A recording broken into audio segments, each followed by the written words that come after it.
এখন আমরা বাজারে পিঙ্ক সল্ট নামে একটা লবণকে চিনি, যেটা সাধারণত আমরা শুনে থাকি যে পিঙ্ক সল্ট খাওয়া ভালো বা এ ধরনের কিছু। তো আপনি যদি আমাদের দর্শকদের একটু জানাতেন যে আসলে কি পিঙ্ক সল্টটা সাধারণ লবণের থেকে ভালো কিনা। ধন্যবাদ সাদিয়া, এটা খুবই সুন্দর প্রশ্ন। কারণ ইদানিং আমরা দেখতেছি বিভিন্ন ডক্টর এবং অনেক নিউট্রিশনিস্ট তারা কিন্তু পিঙ্ক সল্ট খাওয়ার ব্যাপারে খুবই উৎসাহিত। তো এখানে একটা জিনিস মনে রাখতে হবে, আসলে সল্ট আমরা পিঙ্ক সল্টে বলি আবার নর্মাল সল্টে বলি, আসলে সল্টের ভিতরে কিন্তু মূল উপাদান কিন্তু মেজর যে পার্ট এটা সোডিয়াম এবং ক্লোরিন। তবে এখানে খেয়াল রাখতে হবে যেটা পিঙ্ক সল্টের ভিতরে কিন্তু প্রায় 97.5%ই থাকে ওই সোডিয়াম ক্লোরাইড। আচ্ছা।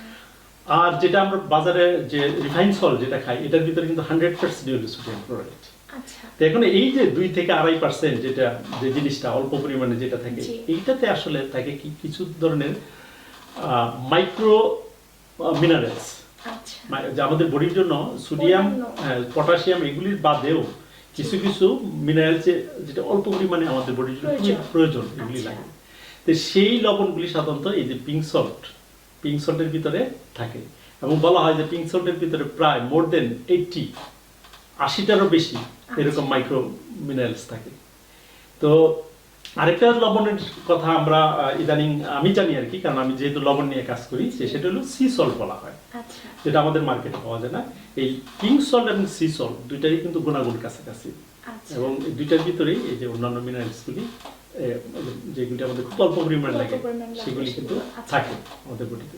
এই জন্য আমরা যদি এই যে আমাদের রিফাইন সল্টের পাশাপাশি আমরা যদি পিঙ্ক সল্ট বা সি সল্ট খেতে পারি, এটা আমাদের জন্য সবচেয়ে ভালো। কিন্তু এখানে একটা প্রশ্ন হলো যে রিফাইন সল্ট কিন্তু বর্তমানে যে দেখা যায় আয়োডাইজ করা হয়, আয়োডিন সমৃদ্ধ লবণ। এটা আসলে আয়োডিন এটা একটা গুরুত্বপূর্ণ একটা ট্রেস এলিমেন্টস, যেটার কারণে আমাদের থাইরয়েড যে হরমোন, এই থাইরয়েড প্রবলেমগুলি হয়। কারণ ভিতরে যে আয়োডিনের ঘাটতি থাকে দেখা যাবে তার থাইরয়েড প্রবলেম হবে, যেটা আমরা গলগণ্ড রোগ, বা এখন দেখা যায় যে থাইরয়েড যেটা থাইরক্সিনের অভাবে দেখা যায় যে এটা সমস্ত হরমোনকে বডিতে কন্ট্রোল করে। এই জন্য থাইরয়েড ঠিক না রাখলে তার শুধু গলগণ্ডতা এটা একটা ছোট্ট জিনিস, এছাড়া অনেকগুলি প্রবলেম তার ভিতরে আসতে পারে। তো সেই ক্ষেত্রে এই থাইরয়েডের ঘাটতি কিন্তু আসলে এই যে আয়োডিনের ঘাটতিটা কিন্তু আসলে এটা হলো লোকেশন স্পেসিফিক। যদি কোনো এরিয়ার লোকজন ওইখানে যদি মাটিতে আয়োডিনের ঘাটতি থাকে তাহলে তার ভিতরে আয়োডিনের ঘাটতি হবে। তো এই জন্য লোকেশন স্পেসিফিক ওয়েতে তাদেরকে আমরা সবসময় সাজেস্ট করি তাদের জন্য আয়োডাইজ সমৃদ্ধ লবণ খায় এবং আয়োডিন সমৃদ্ধ খাবারও খায়। ছোট মাছ, লিভার বা আমাদের মিট, অন্যান্য যে সকল খাবারগুলি আছে এগুলো কিন্তু আয়োডিন সমৃদ্ধ। বিভিন্ন ধরনের নাটস, সিডস, এগুলো আয়োডিন সমৃদ্ধ, এগুলি খাওয়ার জন্য আমরা বেশি করে বলি। তবে শরীরের জন্য আসলে সত্যিকার অর্থে সি সল্ট বা ওই যে পিঙ্ক সল্ট এটা সবচেয়ে ভালো। আমি একটু জানতে ইচ্ছে করছে যে এই পিঙ্ক সল্ট বা সি সল্ট এগুলোকে আমরা নরমাল সাধারণ যে লবণ আমরা ব্যবহার করি রান্নার ক্ষেত্রে বা মানে খাওয়ার কি কোনো প্রক্রিয়া আছে না? নরমাল আমরা যেভাবে খেতে পারি পিঙ্ক সল্টও আমরা সেভাবে রান্নার মধ্যে খেতে পারবো না? এটা সূক্ষ্ম প্রশ্ন। আসলে পিঙ্ক সল্ট তো দাম অনেক বেশি নরমাল বুঝতে, সুতরাং এইটাকে আমাদের ডেইলি ডায়েটে সম্পূর্ণভাবে ব্যবহার করা এটা একমাত্র আপার ক্লাস ছাড়া আসলে সম্ভব না।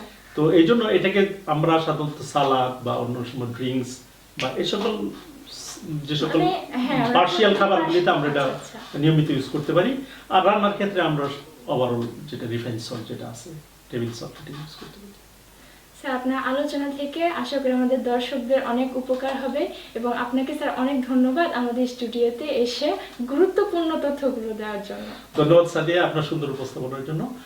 আমি এগ্রোয়েডের সম্মানিত কলা কুশলী এবং দর্শক শ্রোতা যারা মনোযোগ সহকারে সময় নষ্ট করে আমার অনুষ্ঠানটি দেখলেন তাদেরকে ধন্যবাদ জানাচ্ছি। প্রিয় দর্শক, স্যারের আলোচনা থেকে আমরা জানতে পারলাম লবণ শুধুমাত্র স্বাদের ক্ষেত্রে নয়, শরীরের জন্য বিশেষ ভূমিকা পালন করে এবং যদি সম্ভব হয় তাহলে আমরা পিঙ্ক সল্ট কিংবা সি সল্ট খেতে পারি। প্রিয় দর্শক, আপনারা সবাই ভালো থাকবেন, সুস্থ থাকবেন এবং এগ্রোয়েডের সাথে থাকবেন। ধন্যবাদ। সারা বাংলাদেশ খামারি